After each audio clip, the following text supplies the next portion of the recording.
Por tanto, pruébese cada uno a sí mismo y coma así del pan y beba de la copa. Examen antes de la cena.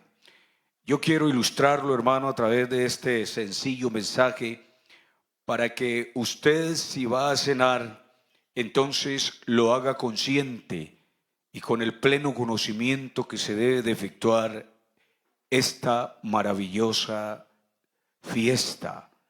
Para mí, el celebrar la cena del Señor es una fiesta poderosísima. ¿Sabe por qué? Porque el propósito de esta fiesta tiene que ver con la iglesia. El Señor se dirige directamente a la iglesia y el propósito de ello es edificarla, edificar a los creyentes. Aquí no hay, el examen no es para las personas que no son convertidas, que no han sido bautizadas. Aquí el examen es para aquel que ya ha sido bautizado en el nombre del Señor Jesús y que se ha comprometido de una manera voluntaria, porque creo que cuando a usted le hablaron del Evangelio y se hizo bautizar, fue algo muy voluntario de su parte.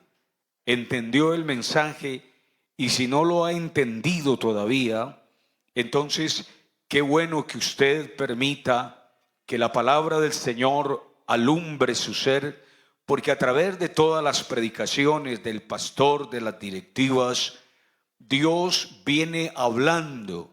Cada predicación es una edificación o exhortación o consolación que Dios hace a la iglesia.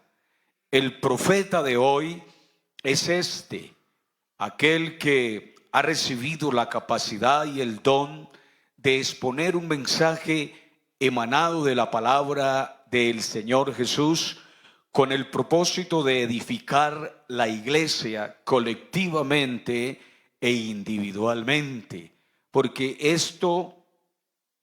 hay momentos en que la iglesia es una unidad, es el cuerpo de Cristo, Cristo es la cabeza y por ende creo que el hermano que no se congrega, pero que dice que está en el Señor y que no ha dejado al Señor, creo que está equivocado, porque ¿cómo puedo yo amar la cabeza y no amar el cuerpo? Esta iglesia es el cuerpo de Cristo, Él la compró a precio de sangre y por ende aquel que se desprende del tronco, de la cabeza que es Cristo el Señor, tiende a marchitarse y ahí le llega una cantidad. Si no volvió a la iglesia es porque ya tiene amargura, ya está salpicado, ya está, podríamos decir, la serpiente antigua ya lo ha mordido y esto es muy delicado. De ahí que la iglesia, aleluya, es nuestro objetivo y reitero, es el cuerpo de Cristo. Por eso yo lo reconozco a usted como hermano. Aquí no pueden haber caprichos salidos del contexto bíblico. Aquí todos tenemos el Espíritu de Dios y creo que tenemos también la capacidad de discernir entre lo bueno y lo malo. Aquí el apóstol Pablo está hablando de los conflictos normales que se presentan en la iglesia y también está hablando de los pecados ocultos. Alabanzas al Señor, porque en la iglesia hay pecados ocultos. Ojalá y que aquí en Versalles no hayan pecados ocultos, porque de lo contrario, si hay pecados ocultos en su vida y usted no reacciona y desde hoy se pone en paz con el Señor y con su prójimo más cercano es su hermano. Su hermano es el prójimo más cercano, porque con el inconverso es un poco complejo el acercarnos, o si hubo un disgusto, pedirle perdón, porque él está cerrado a la banda, a no perdonarnos y a no tener comunión con nosotros. Pero en la iglesia sí debe de haber un amplio perdón, y debe de, antes de depositar la ofrenda en el altar, como dice la palabra o como dice Cristo, ponernos en paz los unos con los otros. El examen tiene como objetivo saber la responsabilidad que nos atañe, y el examen no es por un pastor. Dice: examínese a sí mismo. El examen no es por el sacerdote o el pastor. El examen no es por el maestro, no es por el profesor de química o de matemáticas.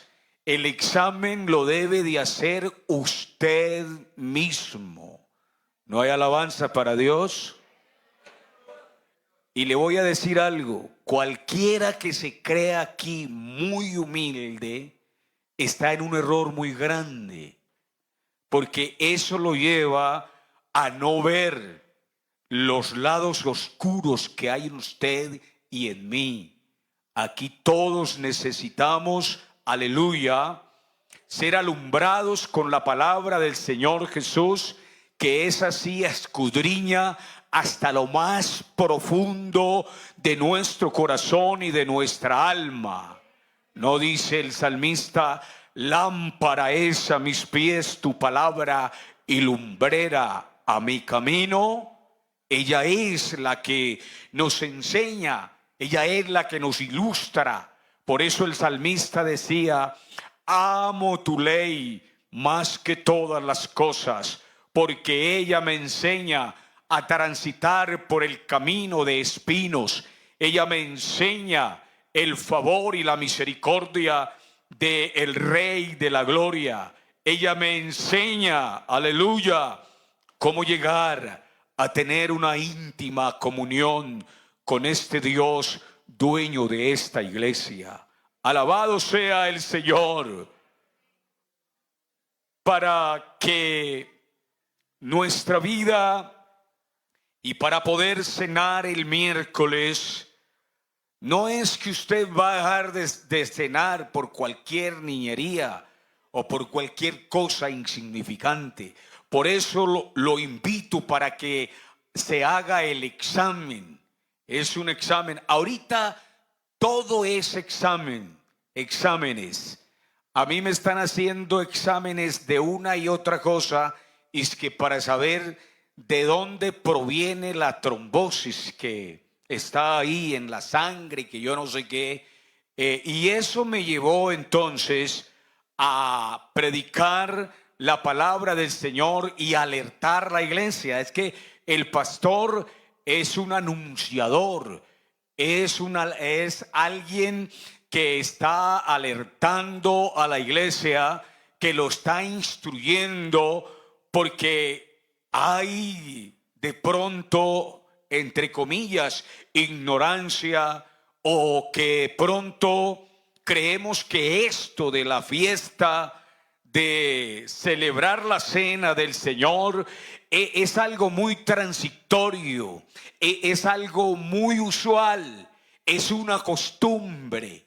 No, Señor, esto tiene un trasfondo espiritual muy grande en la presencia del Señor Jesús, y esto nos lleva a recordar la muerte. Aleluya. Para que no vayamos a ir a la mesa del Señor descuidadamente, solo como un asunto de rutina. Tenemos que hacer un examen bien cuidadoso de nuestro corazón y poder acercarnos a la mesa del Señor con humildad. Esto Glorificado sea el Señor. Llegar a la mesa del Señor Jesucristo descomedidamente, teniendo en poco. Yo sé que usted no tiene en poco a Dios ni a su palabra, pero sí le puede faltar conocimiento de Dios. O si tiene conocimiento, entonces ha endurecido el corazón y procede de una manera informal en la presencia del Señor. Y si usted practica la cena del Señor en estas condiciones, yo le voy a leer lo que la palabra del Señor dice. Abusos en la cena del Señor. Es una lectura larguita, pero la voy a leer porque nos trae y nos ilustra lo que el Señor quiere decirle a usted, lo que el Señor desea que usted haga. Ya si usted y yo no lo hacemos, no es culpabilidad de nuestro Dios. Pero al anunciaros esto que sigue, no os alabo, porque no os congregáis para lo mejor, sino para lo peor. Pues en primer lugar, cuando os reunís como iglesia, oigo que hay entre vosotros divisiones, y en parte lo creo. Esto de las divisiones es normal, porque usted es un ser con su carácter, con su forma de ser, con su forma de hablar, etcétera, etcétera. Y es normal que entre nosotros hayan estas disensiones, pero hay que mirar bien con la lupa del poder del Espíritu Santo para poder tener ese conocimiento y para poder vivir en paz, porque a paz nos llamó el Señor, dice la Biblia. Aquí no deben de haber muros de indiferencia, aquí no deben de haber clanes. Usted sabe que es un clan, es una familia, es un grupo selecto. No, Señor, aquí todos somos uno en Cristo Jesús. Somos el cuerpo del Dios vivo, donde Él mora, donde Él se mueve vertiginosamente a través de su Santo Espíritu. Posiblemente usted tenga, perdone que le diga, hermano, no quiero ofender porque la idea no es esa. Puede tener un pesito más que otro. Dele gracias a Dios por eso. Pero eso es de Dios. Usted y yo somos mayordomos. Somos siervos del Dios Altísimo. Aquí usted no puede adueñarse de nada. Todo lo que tenemos es un préstamo que Dios nos hizo. A su nombre sea la gloria. Porque es preciso que entre vosotros hayan disensiones. ¿Para qué? Para que se hagan manifiestos entre vosotros los que son aprobados. ¿Entiende ese texto? Se lo voy a discernir. Esto de las disensiones, de los pleitos, de los celos y una cosita y la otra, esto tiene que suceder, porque cuando esto sucede, entonces ahí se manifiestan los que son probados, los que son cristianos maduros, los cristianos con convicción, los cristianos que tienen la paz de Dios, los cristianos que tienen el discernimiento por el poder del Espíritu Santo y que no dejan desequilibrar su vida espiritual por nada. Cualquier brecha, cualquier portillo que haya, este cristiano del cual estoy hablando le está cerrando, está taponando la boca de leones del ser que solo quiere la destrucción, la muerte, que solo quiere que usted y yo seamos seres arrastrados por el mal, que solo estemos allá en las bagatelas del mundo y que nos tenga asegurados para la condenación eterna. Por eso es necesario que el poder del Espíritu Santo se mueva en tu vida, hermano.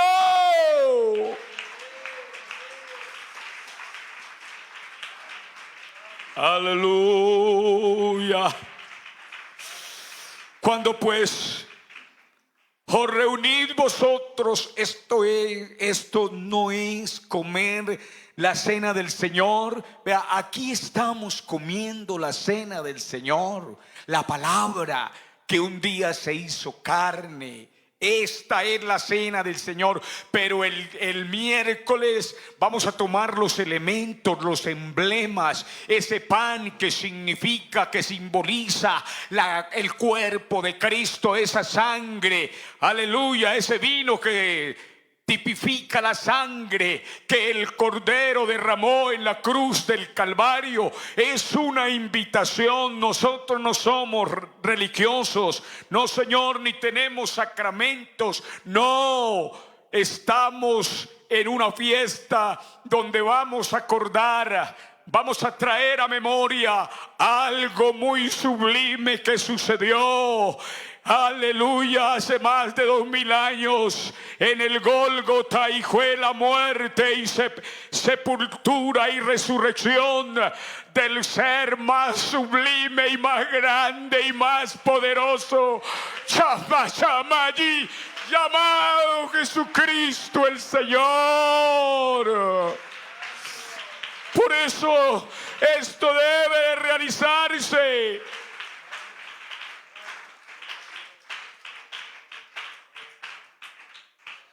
Esto debe de realizarse con mucho respeto y con una mente, aleluya, apacible, con un corazón lavado y redimido por la sangre de Jesucristo. ¿Recuerdas cuando eras católico?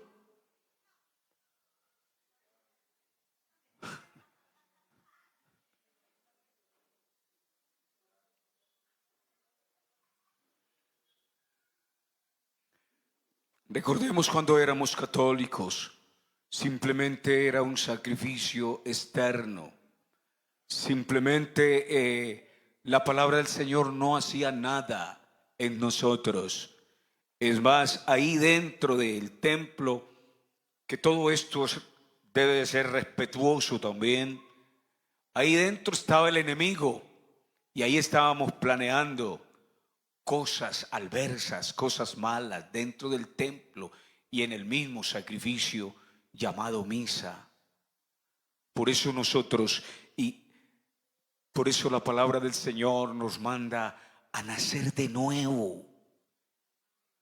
De nuevo, nacer de nuevo. ¿De qué? De agua y del Espíritu. Ese Espíritu Santo que regenera, ese Espíritu Santo que cambia nuestro pensar.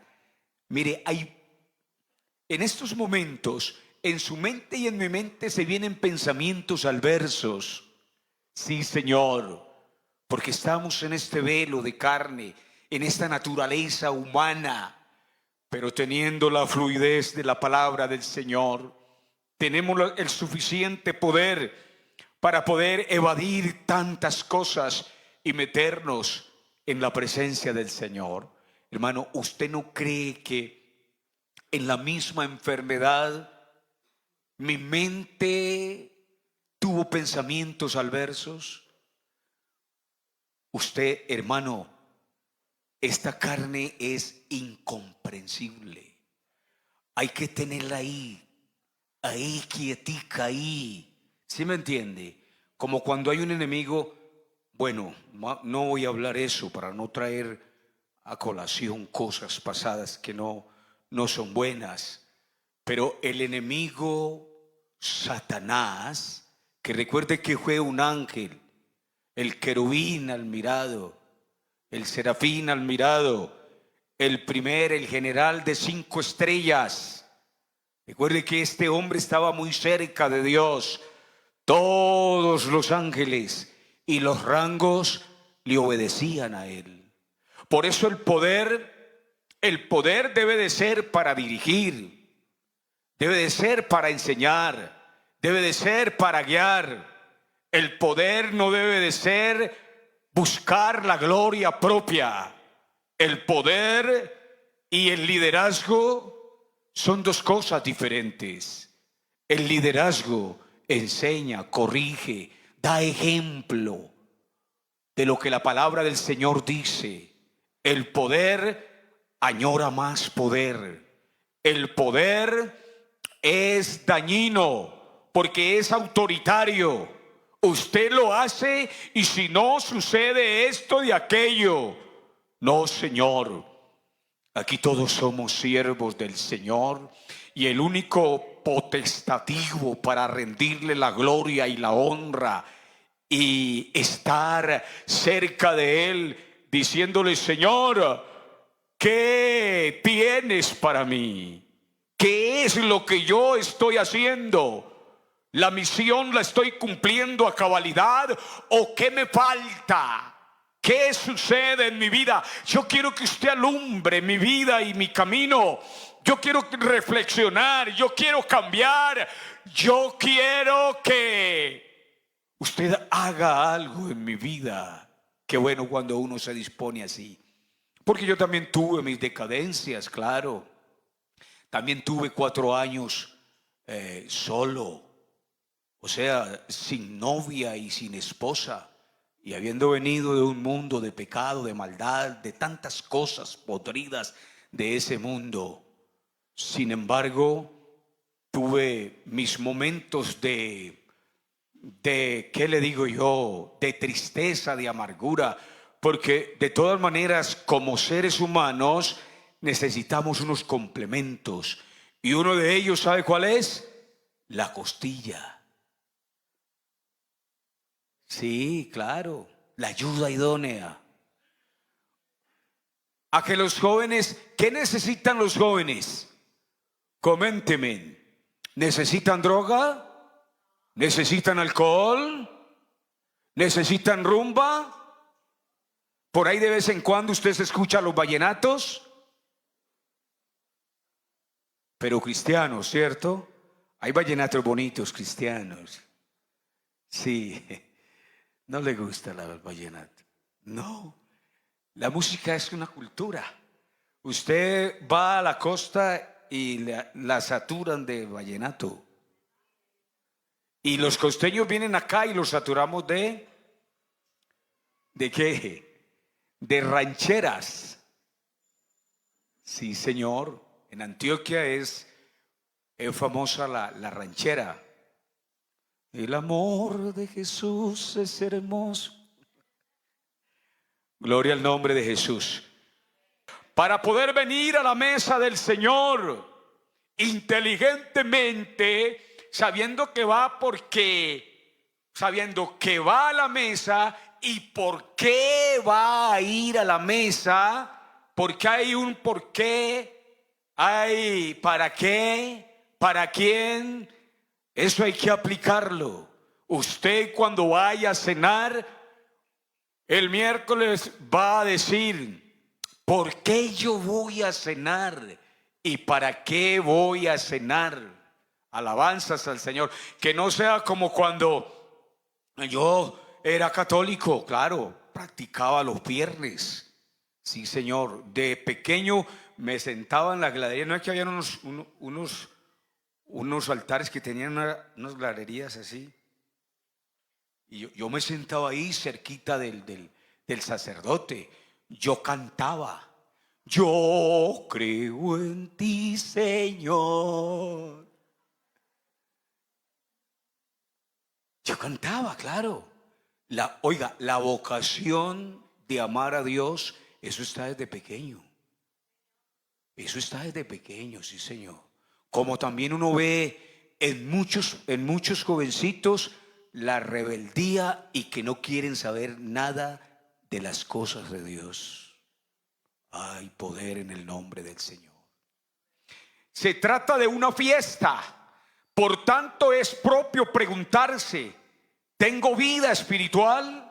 Porque los muertos no asisten a los banquetes. ¿Tengo apetito? ¿Deseos de comer y de beber la sangre y de comer el cuerpo de Cristo? Esas preguntas hay que hacerlas. Aleluya. ¿Por qué? Porque si no lo hago, entonces Simplemente aquí hay un ritual. Y usted, hermano, se pasó el año y usted no se quebrantó en Cristo. No hubo una lágrima en la redoma. Dígame usted, hermana, hermano y hermano, ¿cuántos hermanos hay aquí? No vaya a levantar la mano, no hay necesidad. ¿Cuántos hermanos en este año, cuántas lágrimas cree usted que tiene en la redoma de Dios? Porque hay hermanos que aquí en el altar lloran, brincan, hablan en lenguas y uno ve, ay, qué santo. Pero allá sentado, no da ni siquiera gloria a Dios. Yo extraño eso, porque es que el culto aquí y allá donde yo me siento, yo siento a Cristo moverse allá. Amajat.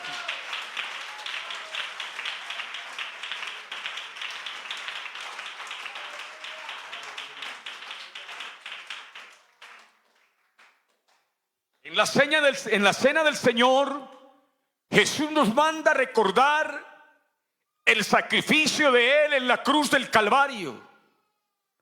Jesús nos manda a recordar que por su muerte yo tuve vida y tengo vida. Cristo me dio, oiga, Cristo me dio vida, me ha dado 3 vidas. 3 vidas me ha dado el Señor. ¿Ya la entendió? Dígalas. Fácil. Cuando nací de mi mamá, esa vida es de Él. Claro. Bueno, esa es una vida. Cuando nací de nuevo de agua y del Espíritu, esa es otra vida. Y ahorita que estuve tan grave, Dios me dio vida. Esta vida es de Dios. Esto es de Dios. Traigo el vestido de boda en la cena del Señor. Recuerde que usted y yo tenemos un vestido que fue adecuado por el Dios Todopoderoso, y es el vestido de la justificación. Aquí nadie lo puede acusar a usted, porque si bien estábamos empeñados, si estábamos endeudados, alguien pagó la deuda por usted y por mí. Alabanzas al Señor. Oiga, y no fue billete ni oro. Teniendo el oro del mundo y toda la plata del mundo, Él no pagó así. Alabanzas al Señor. La ley lo llevó entre la espada y la pared, entre comillas. Él permitió esto para ejercer y manifestar algo que se llama el amor de Dios. Eso fue lo que Dios hizo. Dios había podido redimirnos de otra forma sin sufrir el cruento sacrificio en la cruz del Calvario. Pero es que el amor se manifiesta. Lástima que vemos a muchas personas que somos muy simples y no manifestamos el amor. Pero es que también el amor no es simplemente algo externo. El amor nace en el corazón. El amor nace en el corazón. Aleluya. Y cuando está ahí encendido, no hay nada, no hay nadie que lo pueda arrancar. Eso fue lo que hizo Cristo en el madero de la cruz. Manifestó su amor muriendo por ti y por mí. Recuerda que la ley exigía un cordero impecable, perfecto. La ley exigía esto, y Él entonces cumplió lo que dice la Biblia. El cordero que estaba desde antes de la fundación del mundo, pero que fue manifestado en los postreros tiempos. ¿Por qué? Por amor a vosotros, a la iglesia, Alabanzas al Señor. Un presidente dijo que Dios no tenía pueblos privilegiados, que Dios era el Dios de toda la humanidad, hablando acerca de la sociedad. Él en parte tiene razón, pero queda descalificado porque el pueblo de Israel sigue siendo pueblo amado de Dios. Pero lo que la gente y los príncipes del mundo ignoran es que hay una joya, hay un tesoro, hay una esmeralda, hay, ¿qué le dijera yo? Algo más grande y más sublime que Israel, y es su iglesia. Su iglesia es algo más precioso y más grande que hay sobre la tierra.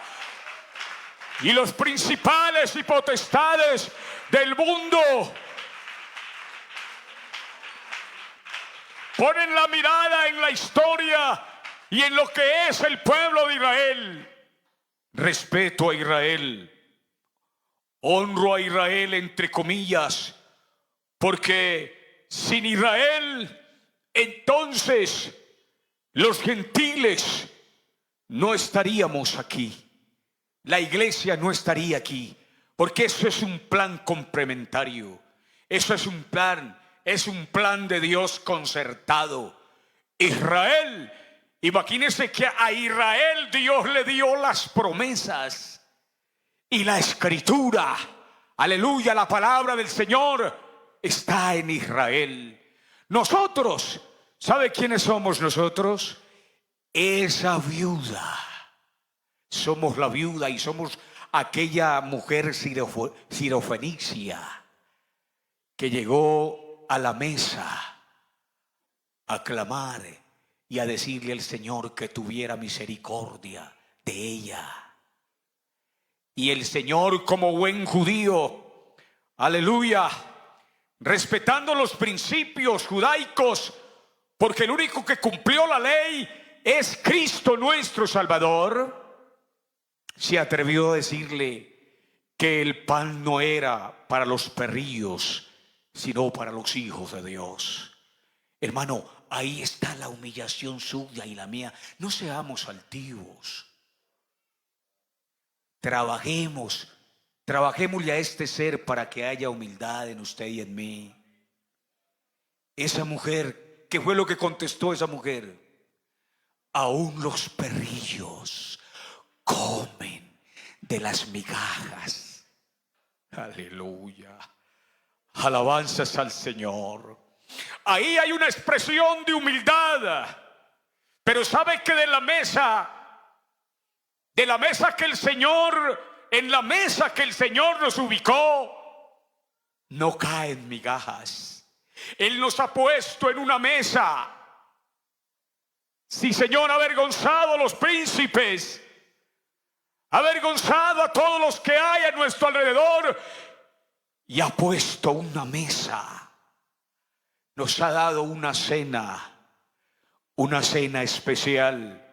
Y es que tenemos la capacidad de sentarnos a escuchar su palabra, a deleitarnos. Hermanos, ¿sabe cuánto vale, aleluya, una escuela dominical? No tiene precio. ¿Sabe cuánto vale un culto de las 9? ¿Sabe cuánto vale un culto dirigido por nuestras hermanas Dorcas, que hay que darles realce a ellas desde mucho tiempo atrás, desde el inicio de la iglesia? La mujer ha tenido un rol muy, así se dice, un rol muy especial. Qué bueno apoyar a estas directivas este año. Qué bueno, aleluya, ¿cómo? Asistiendo al culto. Hermano, Dios hace un llamado especial para que nosotros cambiemos. Tenemos que cambiar. No podemos estancarnos en la transformación que Dios quiere. Tenemos que evaluar nuestra vida. Tenemos que hacer el examen. Jesús nos manda a recordar su muerte. Tengo la fe, aleluya, en ese sacrificio? Es una pregunta. Y deseo comer el cuerpo y beber la sangre de Jesucristo el miércoles. ¿Es Jesús real y verdaderamente el alimento de mi alma? Abramos nuestro entendimiento, aleluya, para que cuando usted atraviese esa puerta entienda que el templo de Dios es usted, que este lugar aquí tan hermoso que Dios le dio solamente es el aposento donde usted y yo venimos para adorar y engrandecer y quebrantar nuestro corazón y derramar.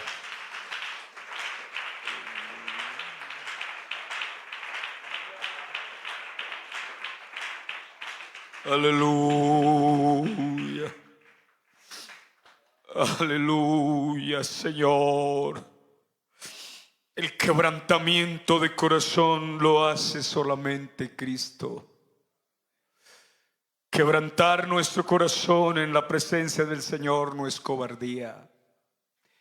Quebrantar el corazón en la presencia del Señor es tener un contacto directo con Él. Es sentir su aprecio, su amor. Si usted es falto de afecto y de cariño, no se preocupe si en su hogar no lo quiere, si su familia lo desprecia por el evangelio. Mire, aquí no debe de haber desprecio para nadie.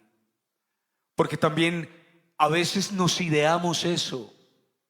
Nos quedamos allá en el rincón porque decimos, es que a mí no me quieren en la iglesia, a mí esto y aquello y lo otro. ¿Por qué no sale de allá del rincón, se sale para acá o para allá? ¿Y por qué no saluda a su hermano? Eso hay que hacerlo. Si la montaña, ¿cómo se dice? Si la montaña no va a Mahoma, Mahoma va a la montaña. Si el hermano que usted cree que usted no es gustable y que no le cae bien y no lo saluda, usted va a ir donde él. Usted debe de hacerlo. Aquí si hay conflictos, recuerde, el Señor nos está hablando para la cena el miércoles, para que lo hagamos con todo el entendimiento. ¿Sí me entiende? Para que usted no vaya a comer juicio. Por eso aquí no, pero en muchas partes hay muertos que vienen a la iglesia. Aquí no. Espero que no. Hay muertos que vienen a la iglesia porque han cenado indignamente. Hay poder en el nombre de Jesús. Cuando pues os reunís vosotros, esto no es comer la cena del Señor, porque el comer cada uno se adelanta a tomar su propia cena, y uno tiene hambre y otro se embriaga. O sea, Pablo estaba observando que los corintios meramente hacían esto, era como por comer el pan y beber el vino. Pues ¿qué? ¿No tenéis casas en que comáis y bebáis? ¿O menospreciáis la iglesia de Dios y avergonzáis a los que no tienen nada? ¿Qué os diré? ¿Os alabaré? En esto no os alabo, porque yo recibí del Señor lo que también os he enseñado, que el Señor Jesús, la noche que fue entregado, tomó pan y habiendo dado gracias lo partió y dijo: tomad, comed, esto es mi cuerpo que por vosotros es partido. Hace esto en memoria de mí. Asimismo tomó también la copa después de haber cenado, diciendo: esta copa es el nuevo pacto en mi sangre. Hace esto todas las veces que la bebiereis en memoria de. Hay muchos que cenan para poder servir. Hay muchos que cenan para ser vistos, pero no cenan para Dios. Esto es peligroso. Así pues, todas las veces que comiereis este pan y bebiereis esta copa, la muerte del Señor anunciáis hasta que Él venga. Y le voy a decir algo: si usted no cena el miércoles basado en este mensaje, tampoco podrá cenar en los mismos cielos, porque el que no cena aquí no es digno de cenar con el Señor. Hay una cena allá arriba, recuerde, la iglesia tiene una cena con el Señor. Así que no os engañéis. Dios no puede ser burlado. Todo lo que el hombre sembrare, eso también segará. El que no está apto, la persona que ha de ser examinada, cada uno de vosotros, cada uno llevaremos nuestro yo ante el juicio de nuestra conciencia. En esencia, ya para terminar, ¿a qué horas comencé? ¿No se dieron? A las 11:15. Ve qué bendición, siempre he predicado ya, ¿cierto? Gloria a Dios. Ya voy a terminar. En esencia, el discernimiento, aleluya, significa tener tener capacidad espiritual de distinguir entre el bien y el mal, la verdad y el error, lo divino de lo terrenal, usando la palabra de Dios, guiados por el Espíritu Santo, para tomar decisiones sabias y vivir conforme a la voluntad de Dios, y desde luego comprendiendo cuál sea la buena voluntad de Dios, agradable y perfecta. Alabanzas al Señor. El discernimiento, entonces, es la brújula que nos guía y que alumbra nuestros ojos para poder mirar el mundo con los ojos de Dios y poder cada día estar más en la presencia del Señor. Amados hermanos, me dirijo a los hermanos porque Pablo aquí en la palabra del Señor se dirige a los hermanos para que no tomemos la Santa Cena indignamente. No vaya a dejar de cenar porque su esposo no le compró el vestido para ahora el 31. No vaya a dejar de cenar porque un hermano pasó por su lado y no lo saludó. No vaya a dejar de cenar alabanzas al Señor Jesús porque usted tuvo unos sueños nocturnos muy feos. No. Póngase en paz con Dios. La sangre de Jesucristo nuestro Salvador todavía está ¿qué? Todavía está vigente. Mi hermano, hacer todo correcto delante de Dios es una bendición. Vea, de manera que cualquiera que comiera este pan o bebiera esta copa del Señor indignamente será culpado del cuerpo y de la sangre del Señor. Culpado. O sea, usted está pisoteando la sangre de Cristo. Por tanto, pruébese cada uno a sí mismo y coma así del pan y beba de la copa. Porque el que come y bebe indignamente sin discernir el cuerpo del Señor, juicio come y bebe para sí. Por lo cual, lo que les dije ahora, hay muchos enfermos y debilitados entre vosotros y muchos duermen. Este último dormir es la muerte. Están muertos. Pero recuerde, Dios me dio vida a mí 3 veces Y a usted en esta mañana, si es sincero y es humilde, tiene todavía 3 días para ponerse en paz, para que usted reflexione. Si no cena, ¿qué sucede si no cena? No puede cenar con el Señor en las bodas del Cordero. El Señor se demora para venir, pero usted y yo podemos pasar a la eternidad en cuestión de segundos. Así que para que no perdamos los días que estamos aquí en el Evangelio, creo que esto fue muy sencillo, pero muy claro. Esta meditación fue sencilla, pero muy clara. Así que lo dejo en las manos de Dios y en su juez propio que duerme con usted, su conciencia.